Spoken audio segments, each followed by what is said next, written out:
was supposed to be asleep when she made the call. That's what she told the case nurse, loudly enough for me to hear through the half-closed door. Hi, yes. Admissions? My mother-in-law is declining fast. Memory lapses, wanderings, unsafe at home. We need immediate placement before she hurts herself. The nurse glanced at me, and I shut my eyes like a stage curtain dropping. My hands lay still on the blanket. My mind, however, started taking notes. We meant my daughter-in-law, Tasha. My son, Daniel, stood behind her, eyes on his shoes, heart somewhere he couldn't reach. Priority admission, Tasha said, crisp and businesslike, like she was booking a manicure. Nearest facility with good optics. Silver Pines, preferably.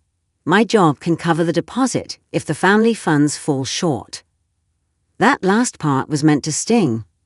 She'd never forgiven me for paying off Daniel's college loans quietly while she was still influencer posting about building wealth in real time. The nurse asked about a power of attorney. Medical, yes, Tasha replied, smiling without warmth. And I'll have our family attorney send over the rest by close of business. I breathed through the needle in my arm and the truth in my chest. I knew exactly what she was doing and why. She wanted me parked out of sight like a dented car, convenient and silent. What she didn't know was that the nearest facility with good optics answered to me. Not to my face, not to my name, but to the company I formed and placed behind 2 layers of quiet.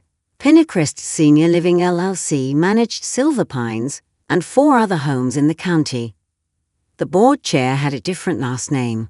The funding line ran through a foundation Tasha had never bothered to ask about. I don't speak until people forget I might.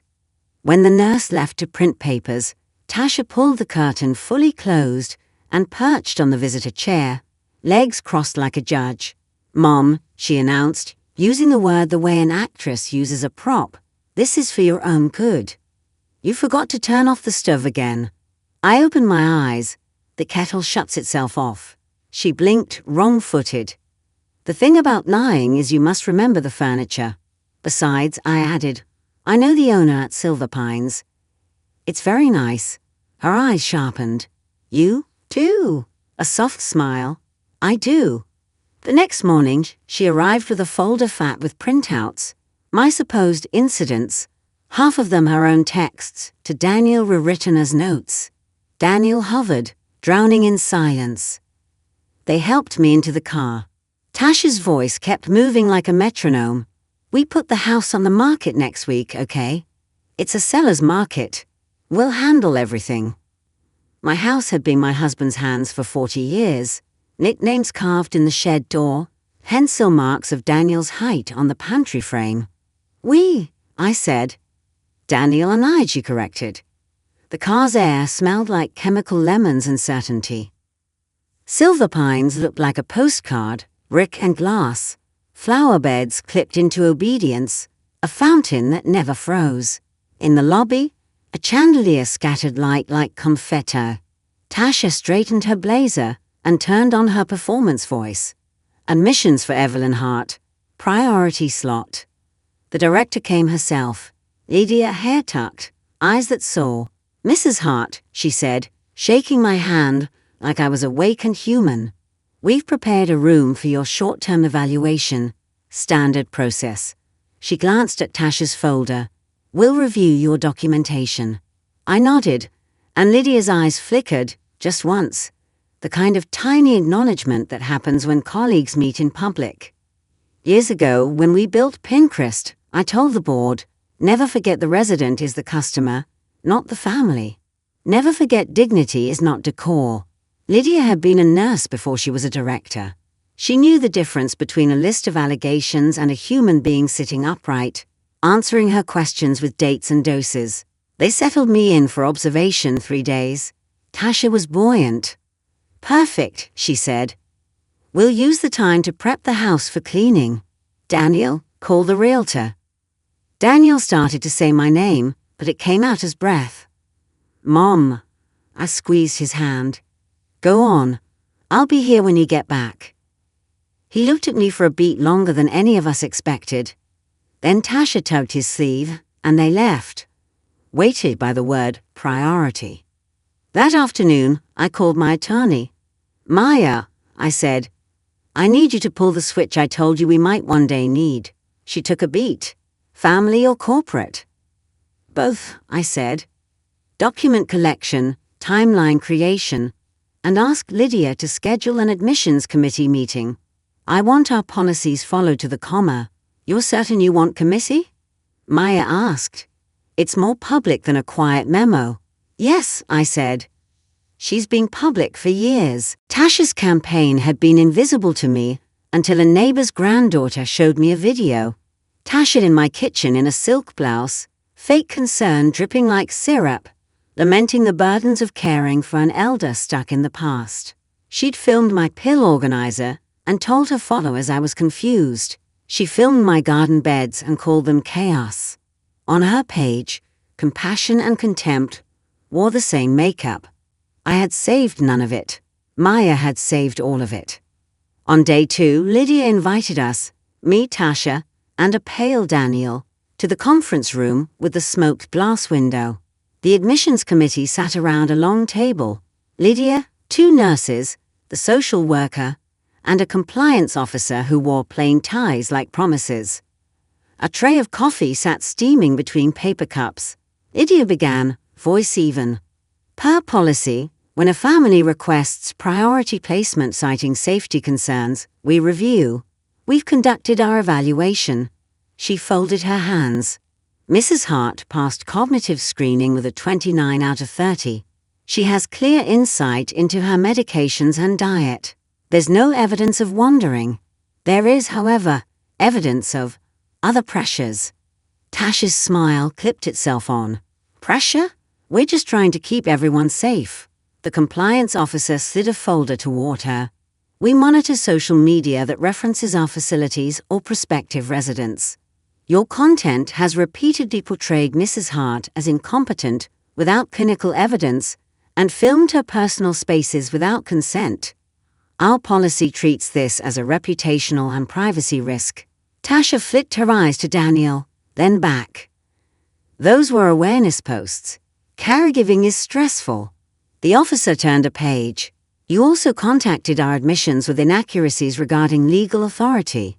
There is no financial power of attorney on file. Nor has Mrs. Hart been found incapable. Tasha opened her mouth. Lydia lifted a hand gently, and somehow the room obeyed.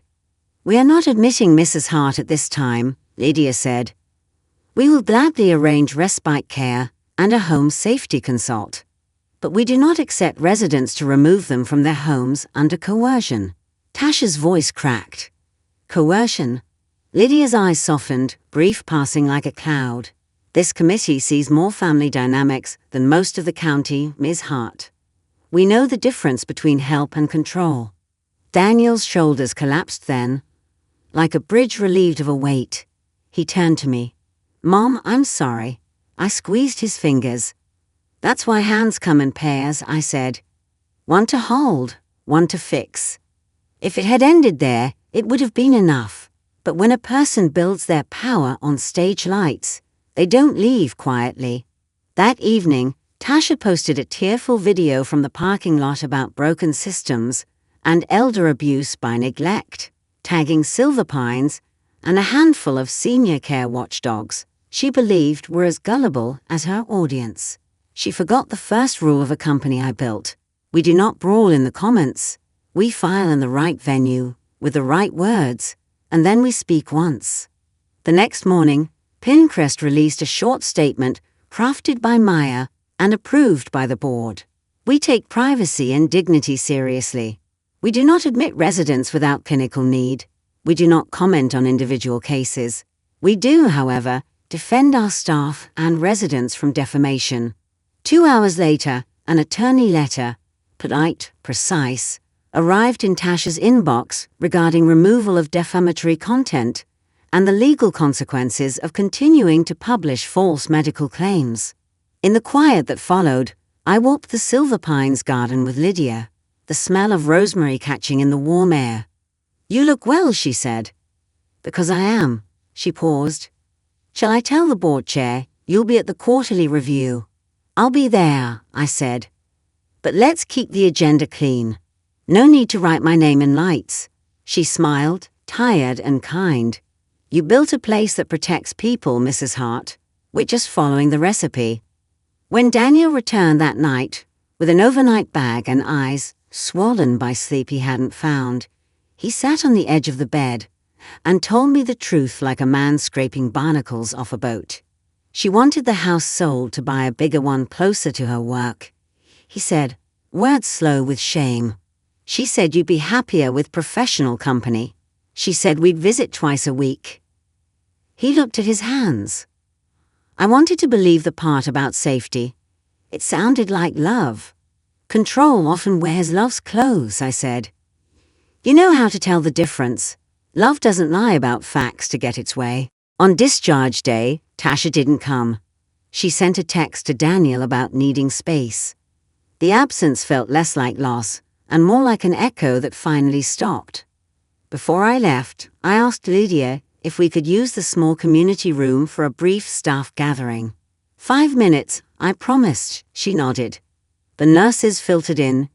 Names I knew, faces that watered the day. I thanked them for their work in front of their peers, then quietly handed Lydia a sealed envelope for the staff fund. For continuing education, I said. Stipends for CNAs who want to train up. Lydia looked startled. This is significant. I shrugged. We hire hearts. We should bro them too. At home, the air moved differently, as if relief has a temperature. The kettle clicked off on cue. The pantry door still had Daniel's 8-year-old height scribbled in pencil. The garden looked like a language I spoke fluently. That evening, Maya came by with tea and paperwork. The board signed off on 2 items, she said.